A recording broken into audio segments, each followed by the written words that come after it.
పవన్ కళ్యాణ్ 3 పెళ్లిళ్లు చేసుకున్నాడు. ఆయనకు మొదటి భార్యతో పిల్లలు లేరు. రెండో భార్య రేణు దేశాయ్తో పవన్ కి 2 సంతానం, ఒక అబ్బాయి ఒక అమ్మాయి. అమ్మాయి పేరు ఆద్య. ఇక మూడో భార్య అన్నా లెజనోవాతో మరో కూతురు. అయితే తన కొడుకు కూతుర్ని 6 నెలలకోసారి మాత్రమే కలుస్తుంటాడట పవన్. రీసెంట్ గా ఓ ఇంటర్వ్యూలో రేణు దేశాయ్ ఈ విషయం చెప్పింది. అయితే పిల్లలంటే పవన్ కి ప్రాణం. అందుకే వారితో టైం స్పెండ్ చేయడానికి ఆయన తెగ ఇంట్రెస్ట్ చూపిస్తుంటాడు. అందుకే పవన్ రీసెంట్ గా తన పెద్ద కూతురు ఆద్యకి ఓ గిఫ్ట్ ఇచ్చాడట. అదేంటో తెలుసా? కాటమరాయుడు మూవీ. అవును, ఈ సినిమాని ఆద్య బర్త్డే కానుకగా విడుదల చేశారని చెప్పుకుంటున్నారు. ఆద్య పుట్టినరోజు మార్చి 23. ఆమె 7వ ఏట అడుగు పెడుతోంది ఈ ఏడాది.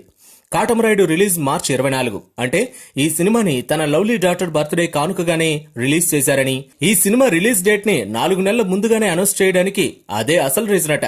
తన గారాల పట్టి ముద్దుల కూతురు ఆద్య బర్త్డే గిఫ్ట్ గా కాటమరాయుడు విజయాన్ని అందించాలని భావించాడట పవర్ స్టార్. మరి తన కూతురికిచ్చిన గిఫ్ట్ ఏ రేంజ్ లో సక్సెస్ అవుతుందో చూడాలి.